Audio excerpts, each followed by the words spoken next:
Hello दोस्तों। स्वागत है आपका एक्सेल सीरीज़ के दूसरे वीडियो में। पिछले वीडियो में हम ये जाने कि एक्सेल क्या होता है, उसका यूज़ कहाँ होता है और उसके कुछ बेसिक इंटरफेस के बारे में हम जाने हैं। तो चलिए उसके आगे बात करते हैं। आपको यहाँ पे दिख रहा होगा पहला क्लिपबोर्ड का ऑप्शन। क्लिपबोर्ड का यूज़ कहाँ होता है हम आपको बता देते हैं। मान लीजिए हम यहाँ पे कुछ डाटा लिख रहे हैं, 1 2 3। यहाँ पे हम डाटा लिख लिए हैं। अब देखते हैं पहला जो है ये कट ऑप्शन, इसका यूज़ हम कैसे करते हैं। तो कट ऑप्शन का मीनिंग ये होता है कि ये जो डाटा है इसको यहाँ से हटा के कहीं और पेस्ट करना है। जैसे मान लीजिए इस डाटा को हम यहाँ से कट कर रहे हैं और इसको हम यहाँ पे लिखना चाहते हैं या फिर शिफ्ट करना चाहते हैं, तो यहाँ पे क्लिक करेंगे और यहाँ पे सिंपली पेस्ट वाले बटन से यहाँ पे क्लिक कर देंगे तो यहाँ से हटकर यहाँ पे आ जाएगा। सेम ऐसे ही दूसरा ऑप्शन है आपका कॉपी का। कॉपी का यूज़ हम कैसे करते हैं हम ये जान लेते हैं। तो मान लीजिए ये डाटा है, इसको हम यहीं पर रहने देंगे, लेकिन सेम हम इसमें भी लिखना चाहते हैं या फिर कहीं और लिखना चाहते हैं, तो उसके लिए हम कॉपी का यूज़ करते हैं। तो यहाँ पे मान लीजिए हम इस डाटा को सेलेक्ट कर लिए हैं, यहाँ से कॉपी करेंगे, फिर हमको मान लीजिए यहाँ पे पेस्ट करना है या फिर यहाँ पे टाइप करना है, तो यहाँ पे सिंपली एक सेल लेंगे और यहाँ से पेस्ट कर देंगे।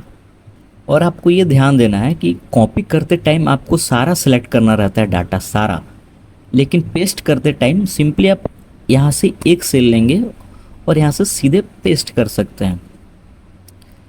इसके लिए शॉर्टकट की भी होता है। इस डाटा को आप सेलेक्ट कर लिए हैं, मान लीजिए आपको कट करना है तो Ctrl+X से इसको कट कर सकते हैं, और यहाँ पे पेस्ट करना है तो यहाँ पे क्लिक करके Ctrl+V से यहाँ पे पेस्ट कर सकते हैं। सेम ऐसे ही कॉपी का ऑप्शन आता है, यहाँ से डाटा को सिलेक्ट करेंगे, Ctrl+C से इसको कॉपी करेंगे, फिर यहाँ पे पेस्ट करने के लिए यहाँ पे क्लिक करेंगे, Ctrl+V से यहाँ पे पेस्ट कर देंगे। अब देख सकते हैं। अब बात करते हैं फ़ॉन्ट का। इस मान लीजिए यहाँ पे कोई डाटा है, जैसे मान लीजिए हम यहाँ पे संडे लिख रहे हैं, फिर नीचे मंडे लिख रहे हैं। अगर संडे मंडे आपको यहाँ पे लिखना है तो ये तो बहुत टाइम लगेगा।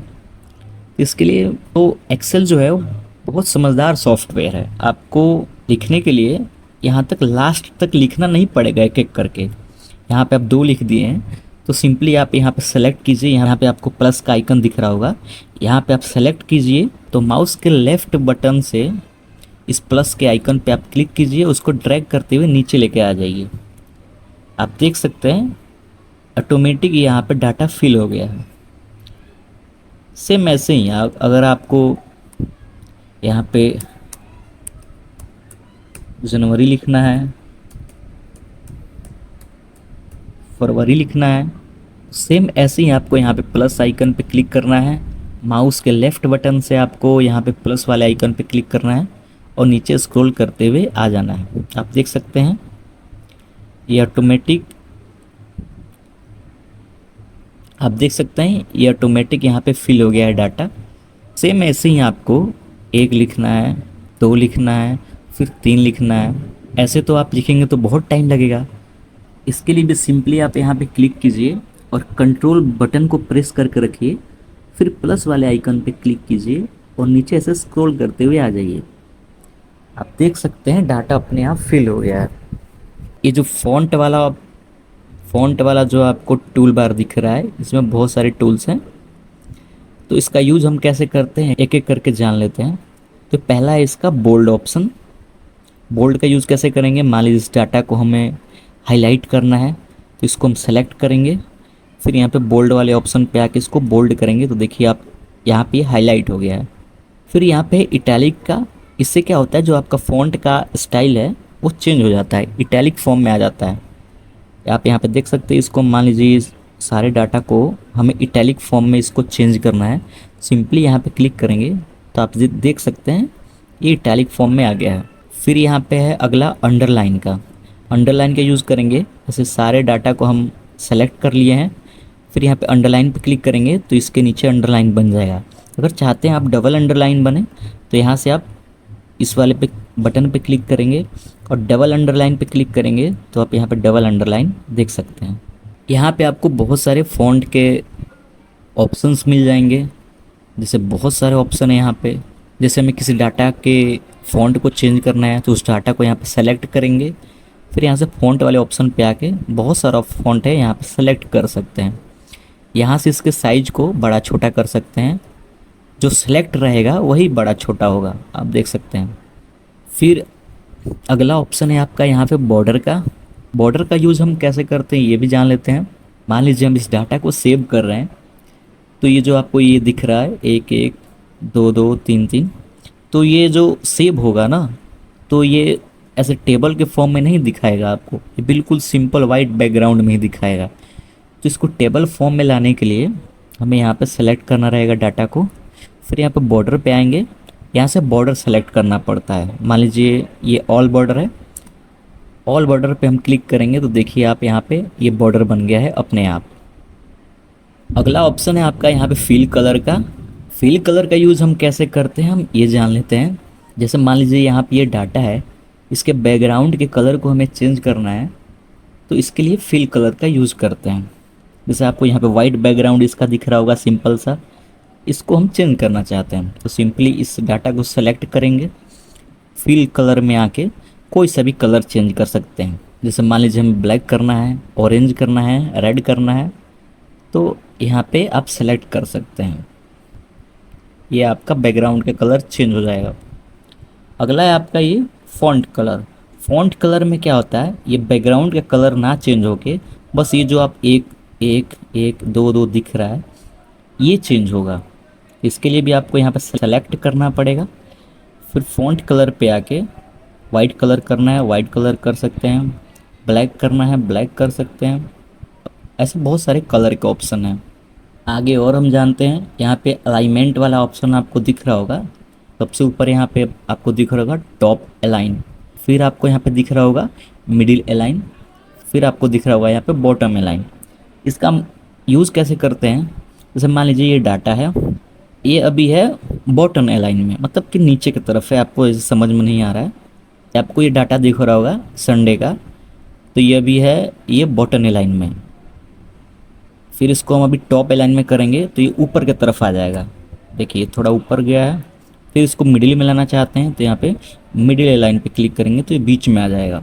सेम ऐसे ही ये नीचे आ जाएगा बॉटम अलाइन में। तो ऐसे इसका यूज़ करते हैं। आगे है इसका अलाइन लेफ्ट, फिर सेंटर, फिर अलाइन राइट। तो इसका यूज़ कैसे करते हैं हम ये जान लेते हैं। मान लीजिए ये डाटा है, अभी ये आपको दिख रहा होगा राइट साइड में। अगर इस डाटा को हम लेफ़्ट साइड में ले जाना चाहते हैं तो सिंपली हम इसको ये लेफ़्ट वाले पे अलाइन लेफ़्ट पे क्लिक करेंगे तो ये देखिए लेफ़्ट साइड में आ जाएगा। अगर इसको हम मिडिल में रखना चाहते हैं तो यहाँ पे अलाइन मिडिल पे सेंटर पे क्लिक करेंगे तो ये सेंटर में आ जाएगा। अगला आपको ऑप्शन दिख रहा होगा इंडेंट का, यहाँ पे है डिक्रीज इंडेंट, इंक्रीज इंडेंट। तो इसका यूज़ कैसे करते हैं, मान लीजिए लेफ़्ट साइड है तो इसको थोड़ा सा आगे करने के लिए हम यहाँ पे क्लिक करेंगे। देखिए इंक्रीज इंडेंट का क्लिक करें, यहाँ पे देखिए इंक्रीज इंडेंट पे क्लिक करेंगे, यहाँ पे क्लिक करेंगे देखिए थोड़ा थोड़ा आगे जाएगा। डिक्रीज पे करेंगे तो ये पीछे की तरफ आएगा। उसके बाद है ये ओरिएंटेशन। इसका यूज़ हम कैसे करते हैं हम ये जान लेते हैं। मान लीजिए ये डाटा है, इसके एंगल को हमें चेंज करना है, उसके लिए हमें ओरिएंटेशन का यूज़ करना पड़ता है। ओरिएंटेशन पे आके हम यहाँ पे क्लिक करेंगे, इसको हमें चेंज करना है दूसरे एंगल में, यहाँ पे क्लिक करेंगे। आप देख सकते हैं इस एंगल में ही हो गया है, फिर यहाँ पे इस एंगल में आ गया है, फिर यहाँ पे इस एंगल में आ गया है, इस एंगल में आ गया है। अगर आप कस्टम तरीके से इस एंगल को सेट करना चाहते हैं तो यहाँ पे फॉर्मेट सेल अलाइनमेंट पे क्लिक कीजिए और यहाँ से आप इसको रोटेट कर सकते हैं। देख सकते हैं सीधा हो गया है। अगला ऑप्शन है यहाँ पे रैप टेक्स्ट का। इसका यूज़ हम कैसे करते हैं हम ये जान लेते हैं। मान लीजिए हम किसी डाटा को यहाँ पे लिख रहे हैं,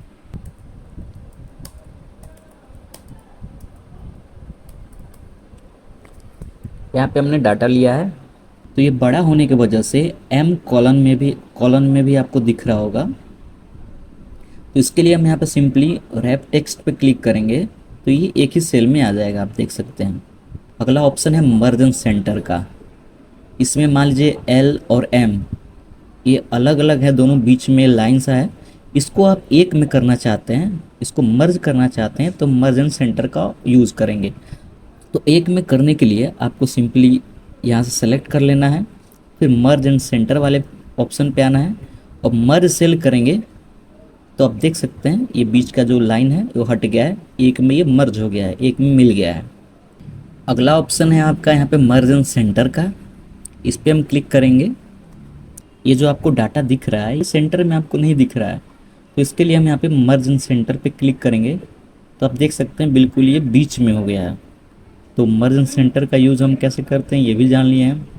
अगला ऑप्शन है यहाँ पे मर्ज एक्रॉस का। इसका यूज़ हम देख लेते हैं। यहाँ पे हम डाटा को सेलेक्ट करेंगे, फिर मर्ज एक्रॉस पे क्लिक करेंगे। आप यहाँ पे देख सकते हैं बीच का जो ये लाइन था ये बिल्कुल हट गया है और एक में ये मर्ज हो गया है। तो आज की वीडियो में बस इतना ही, वीडियो बहुत लंबा हो जाएगा तो इसके आगे हम अगले वीडियो में जानेंगे। अगर आपको वीडियो पसंद आई हो तो लाइक और सब्सक्राइब ज़रूर कीजिएगा।